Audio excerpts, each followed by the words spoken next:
اسی لیے میں نے کہا تھا کہ آج کا مطالعہ ہمارے لیے بہت اہم مطالعہ ہوگا۔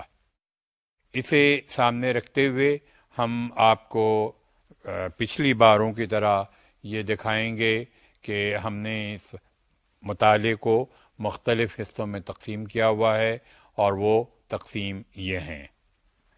پہلا انٹروڈکشن، جس میں ہم what is foreign policy and how and why it is made and designed. دوسرا initial stage, infant Pakistan and foreign policy of Pakistan. تیسرا Ayub era and foreign policy of Pakistan. چوتھا 1965 Indo Pakistan war and foreign policy of Pakistan. آگے 1971 Indo Pakistan war and foreign policy of Pakistan. پھر Bhutto era, پھر general Zia and Islamization process and foreign policy of Pakistan. پھر Afghan Soviet war and Pakistan. پھر civil government of Benazir Bhutto and Nawaz Sharif and foreign policy of Pakistan. پھر Pervez Musharraf with the event of 9/11۔ پھر Pakistan after 9/11۔ پھر US Afghan war and Pakistan, Pakistan and war on terrorism, and then recent development and foreign policy in Pakistan, and finally conclusion جو ہمارا مخفف ہوگا، جو ہمارا آخر میں تبصرہ ہوگا کہ ہم کن حالات سے گزرتے ہوئے کن مقام پہ پہنچے ہیں۔ ہمارے فارن پالیسی کے مطالعے کا سب سے پہلا حصہ انٹروڈکشن ہے۔ انٹروڈکشن کو میں نے دو حصوں میں آپ کے سامنے پیش کرنا ہے۔ پہلا کہ what is foreign policy, foreign policy ہوتی کیا ہے، اور دوسرا how and why foreign policy is designed, کہ فارن پالیسی کیوں کر اور کیسے بنائی جاتی ہے۔ پہلے والے پہ جاتے ہوئے کہ فارن پالیسی کیا ہوتی ہے، اس کا چھوٹا سا ایک ڈیفینیشن ہے کہ foreign policy is that policy of the nation اور of the state which relates the international affairs or which relates the nation with the other nations، کہ ایک فارن پالیسی ایک قوم کی ایسی پالیسی ہے جو دوسرے قوم کے ساتھ یا دوسرے ملک کے ساتھ تعلقات قائم رکھنے کے لیے بنائی جاتی ہے۔ تو یہ بہت سمپل سا ڈیفینیشن ہے جس کو سمجھنا میرے خیال میں آپ کے لیے کوئی مشکل کام نہیں ہے۔ رہا یہ کہ یہ کیسے بنتی ہے اور کیوں کر بنتی ہے، تو فارن پالیسی کا بننے کا جو ہے وہ سمپل ہے، یہ کوآرڈینیشن سے اور کنسلٹیشن سے دو ملکوں کے درمیان قائم ہوتی ہے، یعنی ایک ملک کی حکومت دوسرے ملک کی حکومت کے ساتھ آپس میں مل جل کر کے اس کو طے کرتے ہیں کہ ہمارے تمہارے تعلقات میوچول بیسس پر کیا ہوں گے، اور ظاہر ہے اس کے لیے دونوں ملکوں کے امبیسڈر ایک ملک سے دوسرے ملک میں جاتے ہیں، وہاں رہتے ہیں، اور وہ اپنے آپ کو کنٹینیوسلی حکومت کے ساتھ ملتے رہتے ہیں اور گفتگو شنود کرتے رہتے ہیں، گویا دوسرے لفظوں میں تعلقات قائم رکھتے ہیں تاکہ وہ میسیجز ایک ملک سے دوسرے ملک میں پہنچاتے رہیں کہ یہ تعلقات ہمارے کس طریقے سے جاری و ساری رہیں گے۔ کیوں کر بنتی ہے اس کی بھی بڑی انٹرسٹنگ وجہ ہے۔ بنیادی طور پہ اس کی تین وجوہات ہیں۔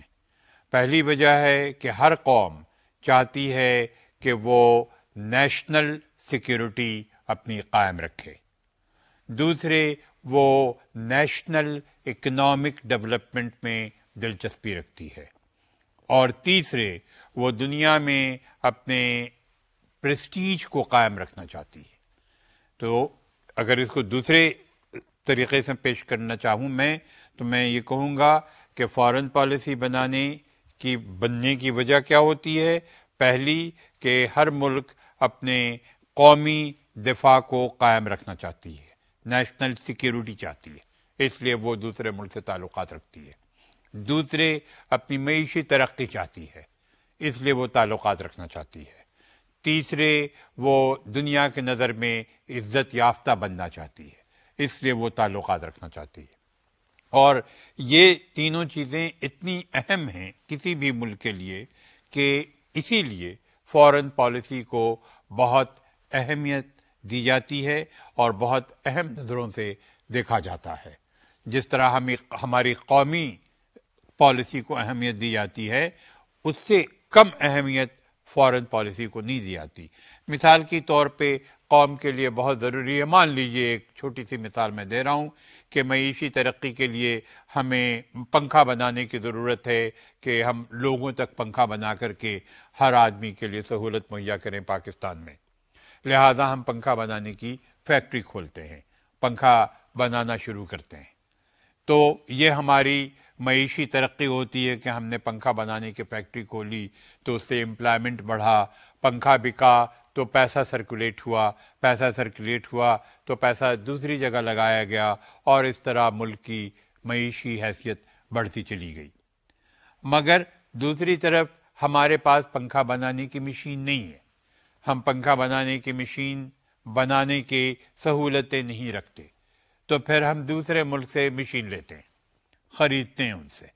تو اس کے لیے پھر ہمیں دوستی کرنی پڑتی ہے، تعلقات رکھنا پڑتا ہے ان سے. مثال کے طور پہ ہم جاپان کے پاس کہتے ہیں کہ بھئی ہمیں مشین کی ضرورت ہے، تم ہم سے مشین بھیج دو. تو ہم ایک اکنامک ریلیشنز جاپان کے ساتھ قائم کرتے ہیں. تو اس طرح ہم اکنامک ڈیولپمنٹ کے لیے بین الاقوامی تعلقات قائم کرتے ہیں جسے ہم فارن پالیسی کہتے ہیں. تو یہ وجہ ہے. ہمارے انٹروڈکشن کا حوالہ جو میں نے آپ سے دیا وہ یہیں پیش کرنے کے لیے کہ پاکستان کی فارن پالیسی یا کسی بھی ملک کی فارن پالیسی کیا ہوتی ہے اور یہ کس طریقے سے بنائی جاتی ہے اور کیوں کر بنتی ہے. اس فریم ورک میں ہمارا اب مطالعہ شروع ہوتا ہے پاکستان کی فارن پالیسی کا کہ پاکستان اگر ان تین، ویسے اور بھی بہت ساری وجوہات ہوتی ہیں فارن پالیسی بننے کی جو تذکرہ بتذکرہ آپ کو آگے نظر آتی جائیں گی جب ہم پاکستان کی فارن پالیسی کا مطالعہ ایک قدم بقدم کرتے چلے جائیں گے تو آپ دیکھتے رہیں گے کہ اور بھی چیزیں ان تینوں کے علاوہ جو میں نے آپ کو بتائیں شامل ہوتی جائیں گی. مگر بنیادی طور پہ فارن پالیسی کی جو بنیاد ہے وہ یہی تین ہے جسے ہم انگریزی میں کہتے ہیں national security number 1، economic development number 2، and seeking the prestige in the eyes of the world. تو اب آئیے ہم تذکرہ شروع کرتے ہیں پاکستان کی فارن پالیسی کا شروع کے وقت سے جب پاکستان قیام عمل میں آیا تھا، یعنی جسے ہم نے انیشیل اسٹیج کے نام سے پکارا ہے. ہمارے مطالعے کا پہلا حصہ پاکستان کی فارن پالیسی کا انیشیل اسٹیج ہے، جب پاکستان انفنٹ پاکستان کے نام سے پکارا جاتا تھا یا اسے کہا جا سکتا ہے. انفنٹ پاکستان سے مراد ہے کہ پاکستان جب بنا تو میں نے اس کا تذکرہ شروع ہی میں آپ سے کیا تھا کہ پاکستان کے پاس کچھ بھی نہیں تھا. انفنٹ اسٹیج کا پیریڈ، جو انیشیل اسٹیج میں نے جس کا نام دیا ہے، اس کا پیریڈ بالکل ہم باضابطہ طور پہ بائیفرکیٹ تو نہیں کر سکتے ہسٹوریکل فریم ورک میں، مگر یہ کہہ سکتے ہیں کہ یہ پیریڈ 1947 سے لے کر تقریباً 1962-64 تک رہا جب ایوب خان کا دور شروع ہوتا ہے. اس فریم ورک میں انیشیل اسٹیج میں پاکستان کی فارن پالیسی پہ ہم نظر ڈالتے ہیں تو پھر آپ ایک بات کو یاد رکھیے گا کہ ہمارے ہر تذکرے میں یہ بات موجود ہونی چاہیے کہ بین الاقوامی پالیسی یا بین الاقوامی تعلقات کی 3 بنیادی وجوہات ہیں، اور وہ آپ بھولیے گا نہیں، کیونکہ بار بار جب تک آپ اس پر نظر نہیں رکھیں گے، جب تک آپ اس کے اوپر سے نظر آپ کی ہٹ گئی اگر بدقسمتی سے، تو پھر وہ سارا سلسلہ ٹوٹ جائے گا. تو کیا ہے وہ؟ پہلا نیشنل سیکیورٹی، دوسرا اکنامک ڈیولپمنٹ، اور تیسرا prestige in the eyes of the world. 1947 کا پاکستان بے انتہا تکلیفوں سے گزرا جس کا تذکرہ ہم آپ سے کر چکے ہیں، اور افراتفری، سوشل افراتفری، پولیٹیکل افراتفری، اکنامک افراتفری، کلچرل، سوشو کلچرل افراتفری، ہر قسم کی، جس کا کہ ہم مطالعہ کافی طویل کر چکے ہیں اور اس کو ریپیٹ کرنے کی ضرورت نہیں ہے. اب ان افراتفری جو کہ چلی 1947 سے 1956 بھی انکلوڈیڈ ہوا، یعنی پہلا کانسٹیٹیوشن پاکستان کا، اور پھر پہلا مارشل لاء بھی 1958 میں آ گیا۔ تو گویا کہ یہ حالات جو کہ انیشل اسٹیج کے حالات تھے، وہ Pakistan remained under a constant socio political economic crisis. اب ان کرائسس کے اندر آپ نقطہ پھر واپس جائیے کہ ہمیں کیا چاہیے تھا۔ ہمیں چاہیے تھی نیشنل سیکیورٹی، نمبر 1، ہمیں چاہیے تھا اکنامک ڈیولپمنٹ، نمبر 2، اور ہمیں چاہیے تھا prestige in the eyes of the world. تو آپ نظر ثانی کیجئے کہ نیشنل سیکیورٹی کتنی اہم تھی اس وقت۔ سب سے بڑا دشمن ہمارے سامنے موجود تھا اور آج بھی ہے، ہندوستان۔ ہندوستان اس بات کے لیے آج تک ایکسپٹ نہیں کر سکا کہ ہماری دھرتی ماتا کا سینہ چاک کر کے پاکستان بنایا گیا، لہذا ہندوستان نے کبھی پاکستان کے ایگزسٹنس کو ایکسپٹ کرنے کی اندرونی خواہش کو ختم ہی نہیں کیا۔ تو وہ پاکستان کو ایک بڑی بڑی آنکھوں کے ساتھ، دشمنانہ آنکھوں کے ساتھ دیکھتا رہا، اور لمبی چوڑی زمین کے ساتھ اس کا بارڈر ہے۔ تو ان بارڈر کی حفاظت، سیکیورٹی پاکستان کے لیے بہت اہم تھی۔ دوسرا حصہ 1000 میل دور اور بیچ میں دشمن ہندوستان۔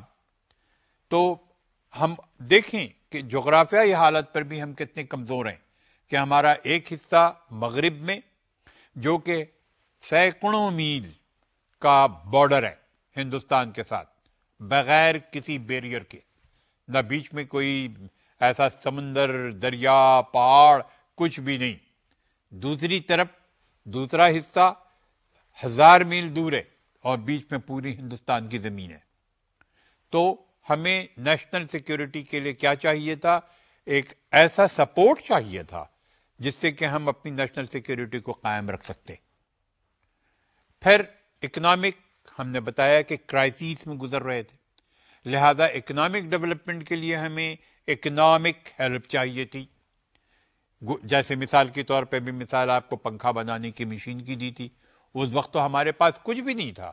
ہم نے آپ کو تذکرے میں بتایا تھا جب ہم اکنامک پڑھ رہے تھے پاکستان کی اکانومی کو، تو ہم نے بتایا تھا کہ پاکستان کو بدقسمتی سے کچھ نہیں ملا تھا، پاکستان میں کوئی انڈسٹری نہیں تھی۔ تو ظاہر ہے کہ ہمیں اکنامک ڈیولپمنٹ کے لیے بھی ہمیں دوستی چاہیے تھی، ہمیں دوسرے ملکوں سے تعلقات چاہیے تھے، ہمیں سب کچھ چاہیے تھا۔ ہمیں کپڑا مثال کے طور پہ چاہیے تھا، ہم روئی پیدا کرتے تھے، کپڑا نہیں بناتے تھے، ہمارے پاس کپڑا بنانے کی انڈسٹری ہی نہیں تھی۔ اسی طریقے سے کچھ بھی بنانے کا، برتن بنانے کی انڈسٹری نہیں تھی، الیکٹرانکس بنانے کی انڈسٹری نہیں تھی، گاڑی، سائیکل، فلانے دوسرے چیز، پنکھا چھنکا جو بھی ہے، ان کے پرزے بنانے کی فیکٹری نہیں تھی ہمارے پاس۔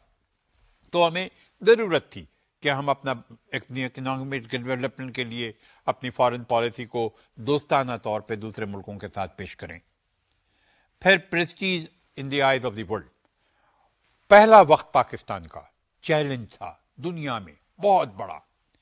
پہلا ملک دنیا میں قائم ہوا تھا under the banner of Islam, پہلا ملک دنیا میں قائم ہوا تھا with an ideology, and that was the ideology of Islam.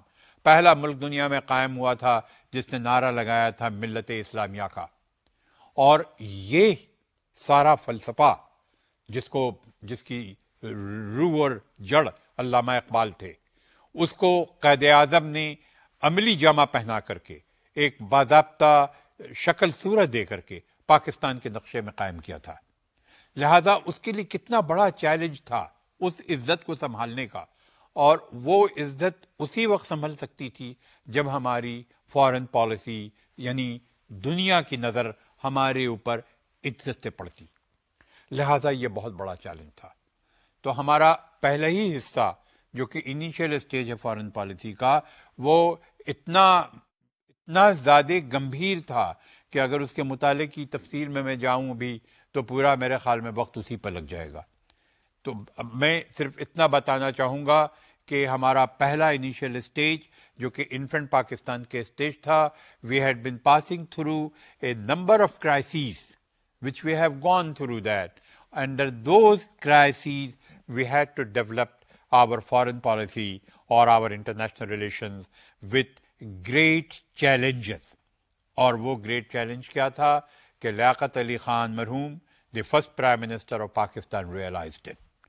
And he realized very clearly that we have to follow the suit which seeks the prestige in the eyes of the world of Pakistan, which seeks the interest of national security and also seeks the interest of the economic development.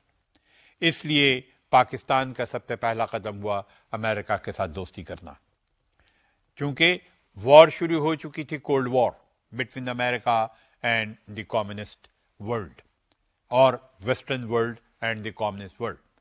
تو اس وار میں پاکستان میں communism کو ساتھ دینا ایک تو Islamic ideology ہی کے خلاف تھا، لہٰذا دوسرا انٹرسٹ جو ہو سکتا تھا وہ ویسٹرن ڈیموکریسی کی طرف ہو سکتا تھا. لہذا لیاقت علی خان کو بیک وقت بلاوا آیا دونوں جگہ سے، رشا جانے کے لیے بھی اور امریکہ جانے کے لیے بھی، اور لیاقت علی خان نے ترجیح دی امریکہ جانے کی. اور یہ کوشچن آیا تھا پاکستان پالیسی فریم ورک میں کہ ایسا لیاقت علی خان نے کیوں کیا تھا. اس کی بہت ساری وجوہات تھیں، اور جیسا کہ میں نے کہا کہ وقت نہیں ہے انفارچونیٹلی کہ میں اس کی ڈیٹیل میں جاؤں، مگر ایک دو وجہ میں آپ کو صرف یہی بتا سکتا ہوں کہ پہلی وجہ تھی اسلامک آئیڈیالوجی جو کہ بالکل سوٹیبل نہیں تھی کمیونزم کے ساتھ. دوسری وجہ لیاقت علی خان خود ارسٹوکریٹ تھے، خود ان کی پرورش بہت ارسٹوکریٹک فیملی میں ہوئی تھی، ان کی تعلیم آکسفورڈ یونیورسٹی میں ہوئی تھی، انہوں نے بہت اچھی طرح سے انگلینڈ کی ڈیموکریسی کو دیکھا تھا، بہت تعلیمی حیثیت رکھتے ہوئے امریکہ کی ڈیموکریسی کو بہت اچھی طرح پہچانتے تھے، لہٰذا بے انتہا اچھے طور پہ واقف تھے ویسٹرنائزیشن ڈیموکریسی سے.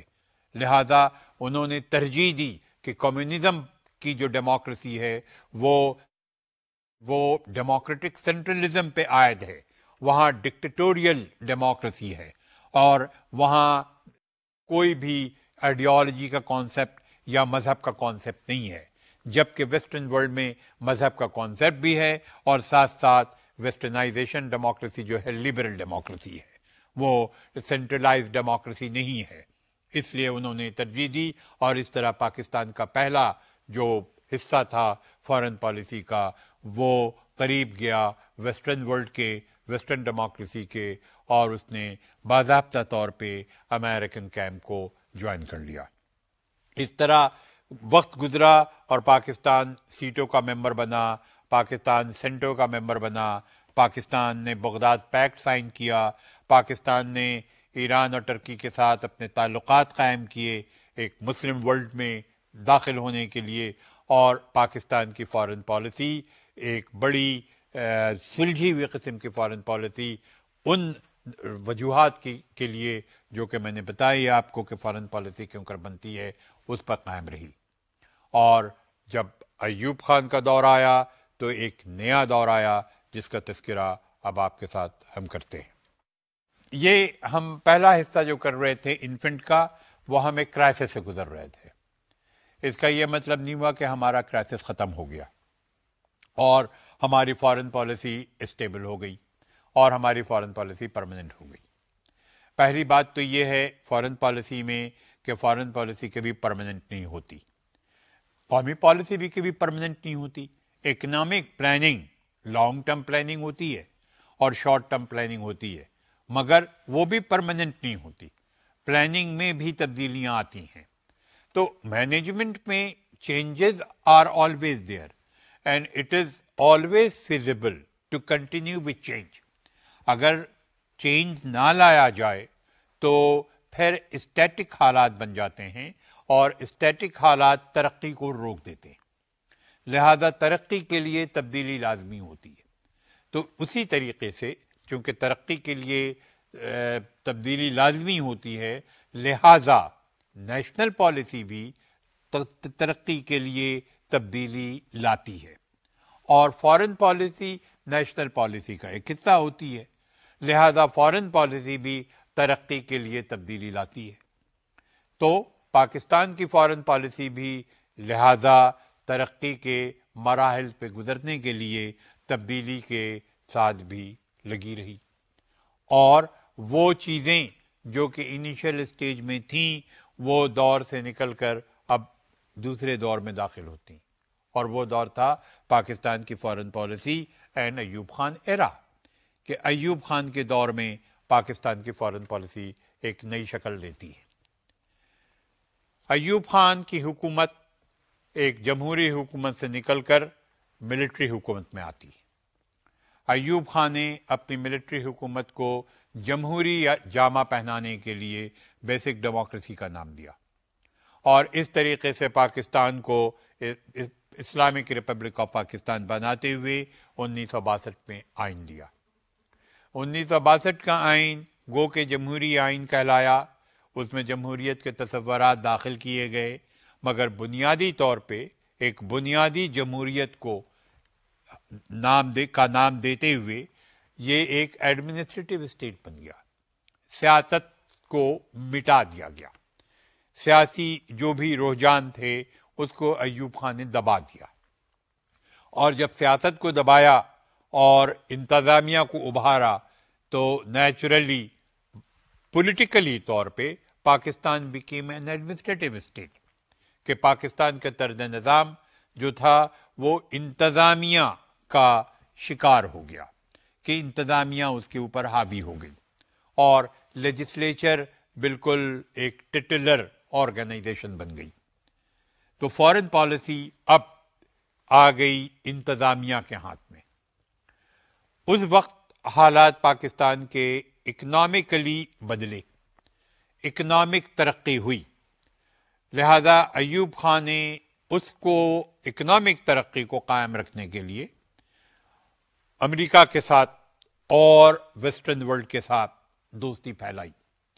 فرانس کے ساتھ پاکستان کے ریلیشن بڑھنے لگے، انگلستان کے ساتھ پاکستان کے ریلیشن بڑھنے لگے، امریکہ کے ساتھ پاکستان کے ریلیشن بہت مضبوط ہو گئے، جس کی وجہ گوئنگ بیک کہ کولڈ وار اور ابھر گئی، رشیا ہندوستان کے قریب آنے لگا، تو پاکستان نے دوسرا جو ہو سکتا تھا امریکہ کو جوائن کیا، تو امریکہ پاکستان کے درمیان باضابطہ طور پہ پیکٹ ہوا۔ رشیا نے پیکٹ کیا انڈیا کے ساتھ، تو اب گویا یہ انڈو پاکستان کی جو، جیسے کہ میں نے بتایا کہ سب سے بڑا دشمن تو سامنے بیٹھا تھا، نیشنل سیکیورٹی کو چیلنج کرنے والا ہندوستان، تو اب باضابطہ طور پہ یہ کولڈ وار جو تھی، یہ کولڈ وار کی لہر انڈو پاکستان ریلیشنز میں آ گئی، اور وہ آ کر کے ٹوٹی۔ وہ آ کے ٹوٹتی کہاں ہے؟ کشمیر ایشو پہ۔ کشمیر ایشو بخود 1947 سے ایک مسئلہ انگریز چھوڑ کے گئے تھے۔ یہ بات انگریزوں کی بڑی دلچسپ ہے، جو کہ قابل نوٹ کرنے کی ہے، کہ انگریزوں نے دو جگہوں کو چھوڑا ایک ہی زمانے میں 1947-48 میں، ایک ہندوستان کو، دوسرے فلسطین کو۔ ہندوستان کو چھوڑا، سارا کچھ انتظام کرنے کے بعد کشمیر کے بارے میں کچھ نہیں کیا، چھوڑ کے چلے گئے لڑائی بٹوین انڈیا اینڈ پاکستان۔ تو یہ کشمیر کا ایشو پاکستان کے قیام کے ساتھ ہی شروع ہوا، اور بالکل ارلی اسٹیج میں یہ یونائیٹڈ نیشن میں گیا، چونکہ انگریزوں نے یہ جو کلاؤز تھے سارے 1947 ایکٹ کے، اس میں یہ بات درج کی گئی تھی کہ کشمیر کے حوالے سے کہ وہاں پلیبسٹ ہوگا، اور وہاں کے لوگ جو بھی چاہیں گے ہندوستان میں رہنا یا پاکستان میں رہنا وہ ڈیسائیڈ کریں گے، اور یہ دونوں ملکوں نے قبول کر لیا تھا، مگر ہندوستان بیک ڈاؤن۔ تو یہ پاکستان نے یونائیٹڈ نیشن میں بھیجا۔ یونائیٹڈ نیشن میں اس ریزولوشن کو روس نے ویٹو کر دیا، اور اس کے بعد تو کوئی قصہ ہی نہیں ہوا، آج تک وہ ویٹو ہے، اور اس کے اوپر تو کوئی تذکرہ ہی نہیں ہوتا، کوئی الٹ کے اس ریزولوشن کو دیکھتا بھی نہیں، کتنی بار وہ لایا گیا سامنے، اور ہمیشہ اس کے اوپر کچھ نہ کچھ کر کے وہ بالکل رد کیا جانے لگا، کہ کوئی نتیجہ ہی نہیں نکلا، اس کو کبھی نہ ایکسیپٹ کیا نہ ریجیکٹ کیا، اور نہ کبھی پلیبسٹ کرایا۔ تو اس طرح مسئلہ کشمیر موجود رہا، اور فوراً ہی پاکستان بننے کے بعد ہندوستان نے پاکستان کہ کشمیر کے حصے پر حملہ کر دیا تھا. ایک چھوٹ جنگ بھی ہوئی تھی. اس جنگ میں جو حصہ پاکستان کے پاس آ سکتا تھا جو آزاد کشمیر کہلاتا ہے وہ آج تک ہے, اور جو انڈیا کے پاس پورا تقریباً 2/3 حصہ ہندوستان نے اپنے پاس رکھ لیا اور اس پر وہ قابض ہے اور وہ اللیگلی قابض ہے. تو یہ سلسلہ تب سے آ رہا تھا, اور اس کو بہت آگے وہ بڑھتا کب ہے؟ ایوب خان کے زمانے میں. اور ایوب خان کے زمانے میں اس لیے بڑھتا ہے کہ جو کہ پھر میں واپس جاتے ہوئے آپ کو بتاؤں گا کہ جب نیشنل سیکیورٹی کا ایشو آتا ہے اور prestige in the eyes of the world, تو یہی چیلنج بنتا ہے فارن پالیسی کا. اور اس سے پہلے کے حصے میں ہماری آرمی یہ نہیں تھا کہ کمزور تھی, بلکہ ہمارے سیاسی حالات اتنے کمزور ہوتے چلے آ رہے تھے شروع سے انیشل اسٹیج میں کہ یہ قصہ کشمیر کا ایک اسٹرانگ لیول پہ فارن پالیسی کے حوالے سے سامنے آ ہی نہیں رہا تھا. ایوب خان کے زمانے میں جب ہمیں اسٹیبلٹی ملی, جسے ہم پولیٹیکل اسٹیبلٹی کہیں یا ایڈمنسٹریٹو اسٹیبلٹی کہیں یا گورنمنٹل اسٹیبلٹی کہیں under the influence of the army regime, تو پھر یہ قصہ آگے آیا اور یہ پھر یونائیٹڈ نیشن میں اوپن ہوا. اور بھٹو صاحب جب فارن منسٹر بنے تو انہوں نے اس کے اوپر آواز اٹھائی اور باضابطہ پولیٹیکل وار شروع ہوئی between India and Pakistan in the United Nation. اس وقت دنیا مکمل طور پہ 2 حصے میں بڑھ چکی تھی, جسے کولڈ وار کے نام سے اسٹرانگلی ریکگنائز کیا جانے لگا تھا. اور یہ قصہ صرف کشمیر کے اوپر نہیں تھا, یہ نارتھ کوریا ساؤتھ کوریا پر بھی تھا, یہ سوئس کینال پر بھی تھا, یہ پیلسٹین کے اوپر بھی تھا. تو یہ دونوں امریکن گروپ ایک طرف جو کہ western democracy under the leadership of the United State, اور دوسری طرف the eastern democracy under the influence of the Soviet Union جو کہ کمیونسٹ ورلڈ تھی. تو لیٹن امریکہ میں پیناما کینال, فار ایسٹ میں North Korea South Vietnam North Vietnam, middle east میں Palestine and Suez canal issue, and South Asia میں Indo Pakistan subcontinent میں کشمیر. تو یہ چاروں طرف گلوب کو اگر آپ دیکھیں تو یہ رشیا اور امریکہ دونوں کولڈ وار میں ایک دوسرے کا اپوزٹ پول پہ کھڑے ہوئے تھے, اور یہ فوکل پوائنٹس تھے ان کے جس پہ کہ ایک فورس پیدا ہو رہی تھی سیاسی, انٹرنیشنل پولیٹیکل فورس جسے ہم کہتے ہیں. تو دونوں نے کوشش کی کہ ریجن کے ساتھ دوستانہ ہاتھ بڑھائیں. میں نے آپ کو بتایا کہ پاکستان شروع ہی میں شامل ہو چکا تھا یو ایس کیمپ میں, مگر پاکستان کو پھر احساس ہوا ایوب خان کے زمانے میں کہ پاکستان کو ضرورت ہے اور بھی ہاتھ آگے بڑھانے کی, اور وہ ہاتھ آگے بڑھا پاکستان کا چائنا کے ساتھ. چونکہ چائنا ایک ایسی ابھرتی طاقت تھی اس وقت انڈر دی لیڈرشپ آف ماؤ زے تونگ کہ چائنا کا انفلوئنس ساؤتھ ایشیا پہ کافی ہو سکتا تھا, جس کی سب سے بڑی وجہ یہ تھی کہ چائنا انڈیا سے بارڈر کرتا تھا اور انڈیا کو خدشہ تھا چائنا سے, لہذا چائنا انڈیا کا انٹرسٹ تھا سوویت یونین کے ساتھ دوستی کرنے کا, چاہ کے چائنا کو سینڈوچ کر سکے.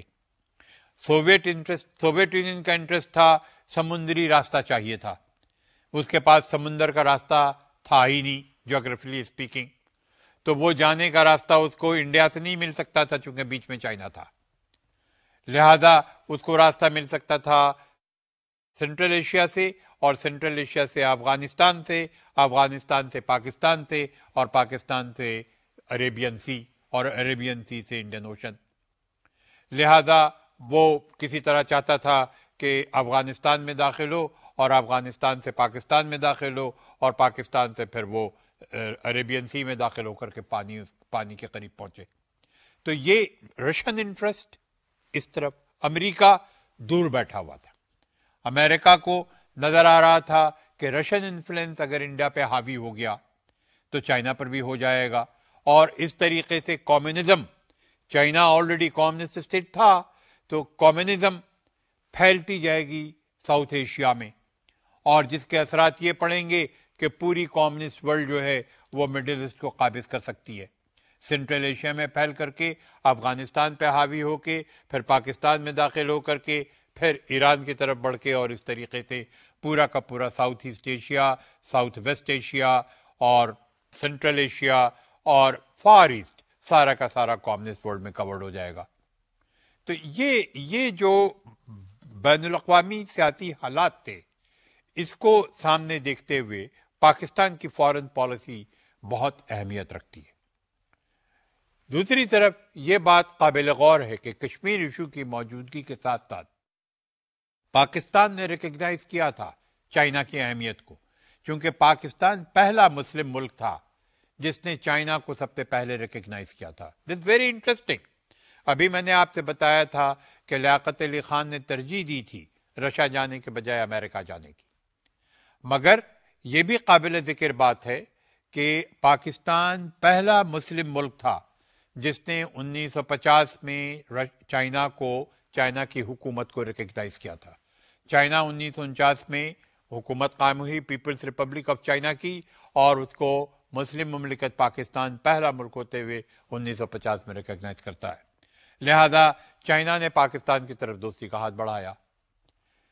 میں نے آپ کو یہ بھی بتایا کہ انیشلی دور میں پاکستان نے سیٹوں کے ساتھ دستخط کیا تھا، سینٹو بنایا تھا، بغداد پیکٹ کیا تھا، تو وہ سارے ایگریمنٹ ہو چکے تھے۔ سیٹو کیا چیز تھی؟ South asset Asia Treaty Organization کہلاتی تھی۔ امریکہ نے جس طرح نیٹو بنایا تھا، نارتھ اٹلانٹک ٹریٹی آرگنائزیشن، کہ اگر کسی ملک پر کمیونسٹ حملہ کریں گے تو نیٹو کے ممبران اس ملک کی مدد کریں گے، ڈیفینڈ کریں گے اس کو، اسی طریقے سے سیٹو بنا تھا کہ اگر کمیونسٹ ورلڈ کسی بھی سیٹو ممبر کے اوپر کسی قسم کا آفنس کرتی ہے تو سیٹو کے ممبران اس کی مدد کریں گے۔ تو سیٹو کا ممبر پاکستان بھی تھا اور سیٹو کا ممبر امریکہ بھی تھا۔ اب امتحان کا وقت آیا کہ جیسا کہ میں نے بتایا کہ جب ملٹری رجیم پاکستان میں ہوئی، ایوب کا دور آیا، تو پولیٹیکل اسٹیبلٹی آپ کہیں یا ایڈمنسٹریٹو اسٹیبلٹی کہیں یا گورنمنٹل اسٹیبلٹی کہیں، پاکستان میں اسٹیبلٹی قائم ہوئی، اور پاکستان کی اسٹیبلٹی قائم ہونے کی وجہ سے پاکستان میں اکنامک ڈیولپمنٹ ہوا، اور پاکستان کے اکنامک ڈیولپمنٹ ہونے کی وجہ سے پاکستان کی پریسٹیج بڑھی۔ اب پاکستان کے لیے نیشنل سیکیورٹی تھی، اور اس کے لیے بھٹو صاحب نے بحیثیت فارن منسٹر کے ایک اہم کردار ادا کیا کہ وہ ایشو اوپن کیا انہوں نے کشمیر کا، اور یہ پولیٹیکل وار انڈیا اور پاکستان کے درمیان ایک کنونشنل وار میں بدل گئی، ایک ہاٹ وار میں بدلی جب 1965 کی جنگ ہوئی۔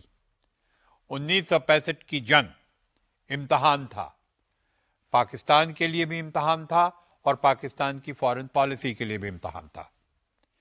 امریکہ نے ساتھ دیا، اپنے اسلحہ دیے پاکستان کو، چائنا نے ساتھ دیا، پیسہ دیا پاکستان کو، اور فوج کی ضرورت اس لیے نہیں پڑی سیٹوں کے تحت کہ کمیونسٹ کا آفنس نہیں ہوا تھا، حالانکہ تھا انڈائریکٹلی، چونکہ رشیا نے انڈیا کے ساتھ باضابطہ اپنے اسلحہ بھیجنے شروع کیے تھے اور انڈیا نے رشین اسلحہ استعمال کیا تھا۔ تو بنیادی طور پہ ایک کمیونسٹ سپورٹ انڈیا کے پاس تھا، پاکستان کے پاس جب کمیونسٹ سپورٹ تھا تو سیٹوں کے تحت پاکستان کو باضابطہ طور پہ ڈیفنس ملنا چاہیے تھا سیٹوں ممبروں کا، جو کہ نہیں ملا۔ ایون اس کے باوجود military wise Pakistan won the war. ہوا کیا کہ America in a way backed out, China in a way backed out. What does it mean? کہ وہ دونوں خاموش ہو گئے، رشیا بیچ میں کود گیا، رشیا بیچ میں کودا کہ بھائی سیز فائر کرو، اور سیز فائر کرنے کے بعد میرے پاس آ جاؤ، ہم تم دونوں کی دوستی کرا دیتے ہیں۔ ایوب خان نے بھٹو صاحب کی مرضی یا رائے کے خلاف تاشکند جانے کا فیصلہ کیا اور وہ تاشکند گئے. اس فیصلے میں، تاشکند کے فیصلے میں، سوویت یونین نے تاشکند ڈکلیریشن سائن کروایا. اتفاق دیکھیے کہ تاشکند ڈکلیریشن 10 جنوری کو ہوتا ہے، دستخط اس کے اوپر، بٹوین انڈیا اینڈ پاکستان. اور لال بہادر شاستری، انڈیا کے پرائم منسٹر، مر جاتے ہیں. لوگوں نے کہنا شروع کیا کہ انڈیا کا پرائم منسٹر اتنا خوش ہوا تاشکند ڈکلیریشن سے کہ خوشی سے مر گیا. خدا معلوم حقیقت کیا تھی، مگر ہوا یہی کہ وہ مر گئے. تو یہ بات واضح ہوئی اس زمانے کی کہ Pakistan won the military war but lost the political war with India. کہ وہ ساری جو کہ وکٹری ہوئی تھی پاکستان کی، وہ ساری جو پاکستان کے فوج کی کارکردگی تھی، بہادری تھی، وہ سیاست کا شکار ہو گئی. اور اس طرح پاکستان کی فارن پالیسی میں ناکامیابی کے اثرات آ گئے. اس کا نتیجہ بھی برا ثابت ہوا کہ پاکستان کمزور بن گیا اور زیادہ دن نہیں لگا ایوب خان کو چھوڑنے میں اپنی حکومت کو. کیونکہ بھٹو صاحب جب واپس آتے ہیں تاشکند سے تو بہت غصے میں آتے ہیں، بہت زیادہ افسوس میں آتے ہیں، بہت زیادہ ایک جوش و خروش میں آتے ہیں کہ پاکستان کے ساتھ زیادتی ہوئی. اور اتنا زیادہ وہ آگے بڑھتے ہیں کہ وہ ایوب خان کے ساتھ علیحدہ ہو جاتے ہیں اور اپنی پارٹی خود بناتے ہیں اور پھر ایک جمہوریت کا نعرہ بلند کرتے ہیں. اس کے ساتھ ساتھ اسلامک سوشلزم کا نعرہ بلند کرتے ہیں اور وہ الٹیمیٹلی کامیاب ہوتے ہیں ایوب خان کے ڈاؤن فال میں. ایوب خان کا ڈپارچر ہوتا ہے، یحییٰ خان کا رائیول ہوتا ہے. 1965 وار کا یہ نتیجہ نکلا تھا جس نے ہمیں اس مقام پہ پہنچا کے یہ بتایا کہ اب پاکستان کے حالات بالکل بدل چکے ہیں. چونکہ ایوب خان کا ڈپارچر بہت ہی نایاب ڈپارچر تھا. ایوب خان نے خود کانسٹیٹیوشن دیا تھا اپنا، باضابطہ ان کے کانسٹیٹیوشن پہ لکھا ہوا پہلا جملہ، I field marshal Muhammad Ayub Khan gave this constitution to the people of Pakistan. اور انہوں نے اس کانسٹیٹیوشن کو خود کوڑے کی ٹوکری میں ڈال دیا. اور یحییٰ خان جو کچھ زمانے میں CNC تھے، ان سے کہا کہ تم اقتدار سنبھالو بحیثیت چیف مارشل لا ایڈمنسٹریٹر کہ میں جا رہا ہوں، اور چلے گئے. گویا کہ انہوں نے اپنی ذاتی انٹرسٹ دکھایا کہ میں اپنے ذاتی طور پہ آیا تھا اور ذاتی طور پہ جا رہا ہوں. پاکستان کی فارن پالیسی اب پھر ایک گمبھیر مقام پہ پہنچتی. بھٹو صاحب اس وقت آگے بڑھ چکے تھے بہت سیاست میں. یحییٰ خان آتے ہیں. یحییٰ خان کے لیے سب سے پہلا مسئلہ ہوتا ہے کہ ملک میں انتخاب کی مانگ بڑھ جاتی ہے. وہ اس طرح کہ ایسٹ پاکستان کے کرائسس شروع ہو جاتے ہیں جسے ہم انٹرنل کرائسس کے نام سے پکار سکتے ہیں یا ایک قسم کی سول وار کے نام سے پکار سکتے ہیں. کہ بے چینی پھیلتی ہے ایسٹ پاکستان میں. ویسٹ پاکستان میں بھی بے چینی پھیلتی ہے. کہ کون سی بے چینی؟ سیاست کی بے چینی. ایسٹ پاکستان میں بے چینی پھیلتی ہے علیحدگی کی بے چینی یا آٹونمی کی بے چینی. پہلے تو مجیب الرحمان نے شروع کیا آٹونمی کے نام سے، اس کے بعد آگے بڑھ کر کے شروع کیا کہ ہمیں ہر چیز علیحدہ کر دو، ہماری کرنسی علیحدہ کر دو، ہماری فارن پالیسی علیحدہ کر دو، انٹرنیشنل ٹریڈ علیحدہ کر دو. تو اس قسم کی جب مانگ شروع ہوئی مجیب الرحمان کی تو پھر ایک کرائسس پیدا ہوئی. اس کرائسس میں یحییٰ خان نے الیکشن کرایا.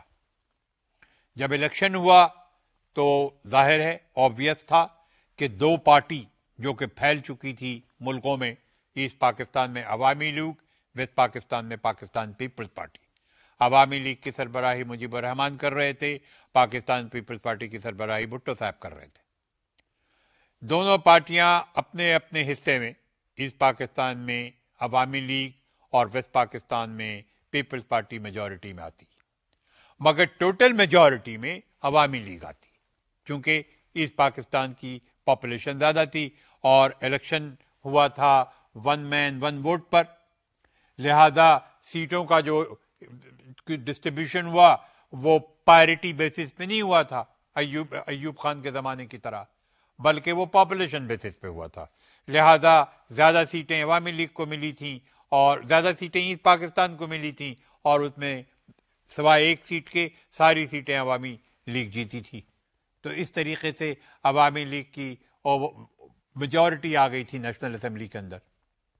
اب کرائسس شروع ہوا، اس کرائسس میں مجیب الرحمان نے ایک نیا سلسلہ شروع کیا اپنا 6 پوائنٹ کا، تو گویا نیشنل پالیٹکس ایک افراتفری کے پوزیشن پہ آ گئی۔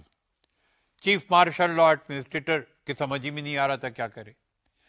He was in West Pakistan and so was Bhutto, and therefore they were working together, advising each other and agreeing or disagreeing with each other. Mujib ur-Rahman is absent. تو یہ جو سلسلہ شروع ہوا نیشنل پالیٹکس کا، naturally it was going to affect the foreign policy. Foreign policy کے اوپر نظر ہی نہیں اٹھ رہی تھی کہ کس کے ساتھ دوستی کرنی ہے، کس کو نزدیک رکھنا ہے، کس کو دور رکھنا ہے۔ اس سے ڈسٹینس ہو گیا پیدا۔ امریکہ کے ساتھ جو کہ قربت پیدا ہوئی تھی ایوب خان کے زمانے میں، وہ اب ایک ڈسٹینس پہ آ گئی۔ چائنا کے ساتھ جو قربت پیدا ہوئی تھی اس میں بھی ایک ڈسٹینس آ گیا۔ تو اب پاکستان تقریباً اکیلا رہ گیا، اور اس کا پورا فائدہ ہندوستان نے اٹھایا۔ ہندوستان نے فائدہ یہ اٹھایا کہ ہندوستان نے اپنی آرمی لا کر کے ویسٹ پاکستان کے بارڈر پہ کھڑی کر دی۔ پاکستان میں، ایسٹ پاکستان میں کرائسس شروع ہوا۔ ایسٹ پاکستان کی مفتی باہنی، جو کہ ان کی اپنی فوج تھی مجیب الرحمان کی، اس نے باضابطہ طور پہ پاکستان کی فوج سے لڑائی شروع کر دی۔ ایسٹ پاکستان میں گویا سول وار ہو گئی۔ ایسٹ پاکستان میں ویسٹ پاکستان کی آرمی پہنچنا مشکل، بیچ میں انڈیا، اور باقی سامان بھی پہنچنا مشکل، بیچ میں انڈیا۔ انڈیا نے موقع دیکھا، اس وقت انڈیا کشمیر سامنے نہیں رہا، انڈیا کے نظر میں دوسری چیز آئی۔ اندرا گاندھی پرائم منسٹر تھی اس زمانے میں۔ اندرا گاندھی کی نظر میں دوسری چیز یہ آئی کہ ہندوستان کو وہ بدلہ لینا ہے کہ دھرتی ماتا کا سینہ چاک ہوا تھا، اور وہ بدلہ کیا تھا کہ ہند پاکستان کا قیام تھا concept of two nation theory, اور انڈیا نے اس کانسیپٹ کو ختم کرنے کے لیے کہ بنگلہ دیش جو ہے اگر الگ ہو گیا تو وہ کانسیپٹ ختم ہو جائے گا ٹو نیشن تھیوری کا، یہ سلسلہ کرنے کے لیے اس نے آگ لگائی، اور آگ یہ لگائی کہ اپنی فوج لا کر کے بارڈر پہ بٹھا دیا حملہ کرنے کے لیے پاکستان پر۔ کشمیر کا بھی مسئلہ سامنے لے آئی۔ تو اب پاکستان کے لیے دونوں مصیبت ہوئی، ایک کشمیر کو سنبھالنا، یعنی پاکستان کے بارڈر کو سنبھالنا ویسٹ پاکستان کے، اور دوسرے ایسٹ پاکستان کی سول وار میں مفتی باہنی کو سنبھالنا۔ نیچرلی جبکہ ڈسٹینس ہو گیا امریکہ کے ساتھ، مدد امریکہ کی ضرور ملی مگر دیٹ واز لپ سروس، مدد چائنا کی ملی دیٹ واز لپ سروس، سمپیتی ہے ہمیں، اور باضابطہ طور پہ ایک مقام ایسا آیا کہ دنیا والوں نے کہہ دیا کہ یہ تو تمہاری اندرونی لڑائی ہے، تم لڑو۔ اور جب باضابطہ طور پہ اگست کے مہینے میں 1971 کے رشیا انڈیا کے ساتھ ڈیفنس پیکٹ کرتا ہے اور دسمبر میں لڑائی ہوتی ہے، صاف واضح ہو گیا تھا کہ Soviet Union is going to participate with India indirectly اور ڈائریکٹلی، اور سپورٹ کیا باضابطہ انڈائریکٹلی، کہ لاہور کے اوپر مگ 21 باضابطہ طور پہ چکر کاٹ رہے تھے، اور وہ رشیا کا جہاز تھا۔ رشیا نے پوری مدد کی۔ ایسٹ پاکستان میں پاکستان کے لیے مجبوری تھی ڈیفنس انڈیا کے ساتھ، چونکہ ایک طرف تو اندرونی وار ہو رہی تھی، دوسری طرف بارڈر پر بھی وار ہو رہی تھی۔ پاکستان کی آرمی ان دونوں چیزوں کو نہیں سنبھال سکی، اور اس کا نتیجہ واضح تھا کہ 1971 کی وار جو انڈو پاکستان سب کنٹیننٹ کے درمیان ہوئی وہ وار ایک بھیانک وار تھی، ایک ایسی پلینڈ وار تھی جس کا پاکستان نے کوئی سوچا ہی نہیں تھا، جس کے بارے میں کیسا ہو سکتا ہے۔ جب یحییٰ خان آئے تھے تو آئی تھنک یحییٰ خان کے دماغ میں بھی نہیں آیا ہوگا کہ 2 سال کے اندر اندر ایسا واقعہ ہوگا کہ ایک طرف ان کو انٹرنل کرائسس کو دیکھنا ہوگا اس پاکستان میں، اور ساتھ ساتھ دونوں بارڈروں پہ، ویسٹ پاکستان کے اور ایسٹ پاکستان کے دونوں بارڈروں پر اپنے ڈیفنس کرنے پڑیں گے انڈیا کے ساتھ، اور وہ کرنا پڑا۔ نتیجہ واضح تھا کہ ایک ایسا مقام آیا کہ ایسٹ پاکستان سے پاکستان کو ہاتھ دھونا پڑا، پاکستان کی آرمی کو ایسٹ پاکستان میں سرنڈر کرنا پڑا انڈین آرمی کے ساتھ، اور جس کا پورا کریڈٹ اندرا گاندھی کو گیا، یہاں تک گیا کہ گورنمنٹ آف انڈیا نے اندرا گاندھی کو فوراً بھارت رتن دیا۔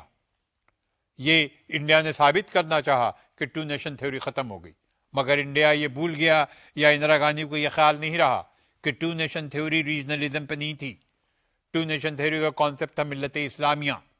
بنگلہ دیش نے اسلام کا سہارا ہی نہیں لیا، بنگلہ دیش نے بنگالی کلچر کا سہارا لیا، اور بنگالی کلچر اسلامک کلچر نہیں ہے، لہذا 2 نیشن تھیوری کا کانسیپٹ ختم نہیں ہوا، it still remains as such, چونکہ it was the concept of Islamic ideology, it was concept of Islamic ملت which still continues today with Pakistan. So Indira Gandhi did not succeed in that, but unfortunately Pakistan lost East Pakistan and Pakistan was left only with West Pakistan. اب یہ سلسلہ پورا اگر ہم ایک جز میں سامنے لا کر کے دیکھیں تو ہم اس نتیجے پر پہنچتے ہیں کہ پاکستان کی فارن پالیسی بدلتے ہوئے وقات کے ساتھ بدلتی رہی، اور ایک بار پاکستان کی فارن پالیسی اپنی کامیابی کے عروج پر پہنچی تھی، اور وہ دور تھا ایوب خان کا دور، مگر انفارچونیٹلی یحییٰ خان کے دور میں پاکستان کی فارن پالیسی کمزور پالیسی ثابت ہوئی، اور جس کا نتیجہ یہ ہوا کہ پاکستان کو اپنا ایک حصہ کھونا پڑا، جس کا نتیجہ یہ ہوا کہ پاکستان پولیٹیکل وار اور ملٹری وار دونوں وار میں ہار گیا، اور پاکستان کو اس کا کافی نقصان بھی اٹھانا پڑا۔ مگر 1971 کے بعد پاکستان کا ایک نیا دور شروع ہوتا ہے، اور چونکہ اب وقت کی پابندی کی وجہ سے ہم اسے آپ کے ساتھ کنٹینیو نہیں کر سکتے، انشاءاللہ آئندہ لیکچر میں کریں گے، اس بات کو ہم کریں گے جاری وساری کہ 1971 کے بعد کے حالات کیا رہے پاکستان کے فارن پالیسی کے۔ اب جس مقام پر ہم پہنچتے ہیں وہ ہم یہ بتاتا ہے کہ پاکستان کی فارن پالیسی اگر پھر ہم جائیں اسی نقطے پہ جو میں نے آپ سے بتایا تھا، پہلا نیشنل سیکیورٹی، دوسرا اکنامک ڈیولپمنٹ، اور تیسرا prestige in the eyes of the world, تو ہم دیکھتے ہیں کہ ان تینوں کے حصول میں پاکستان کافی حد تک اپنے مڈل اسٹیج میں کامیاب رہا۔ پہلے میں جو انفنٹ اسٹیج آپ کو میں نے بتایا، اس میں پاکستان اکنامک ترقی نہیں حاصل کر سکا تھا، مگر in the eyes of the world prestige حاصل کی، نیشنل سیکیورٹی بھی حاصل کی، کہ ہم نے جو 1948 والی لڑائی لڑی تھی اس میں ہم نہیں ہارے، اور اس طریقے سے ہماری سیکیورٹی قائم رہی۔ مگر دوسرا دور جو ہمارا آیا ایوب خان کا دور، اس میں ہم ان تینوں چیز میں کامیاب ہوئے۔ ہم نے نیشنل سیکیورٹی کو بھی مینٹین رکھا، جیسا کہ میں نے آپ سے بتایا کہ وی ون دی ملٹری وار۔ ہم نے اکنامک ڈیولپمنٹ کو بھی مینٹین رکھا کہ Pakistan extended its hand to all over the world, کہ ہم یورپ میں اکنامک پارٹنرشپ میں بہت شامل ہوئے، ہم امریکہ میں ہوئے، جاپان کے ساتھ ہوئے، چائنا کے ساتھ ہوئے، سوویت یونین کے ساتھ ہوئے، تو ہماری کافی اکنامک کنڈیشن پھیلی ہماری، and we had a good bit of economic growth during Ayub Khan with our foreign policy. Then we secured prestige in the eyes of the world. Ayub Khan was a well-known president in the eyes of the world. He had a high prestige to be recognized as a good leader of Pakistan. As much as کہ ایک دور وہ بھی گزرا جب ایوب خان کو de Gaulle of the east کہا جاتا تھا، کہ 1958 میں ایوب خان آئے،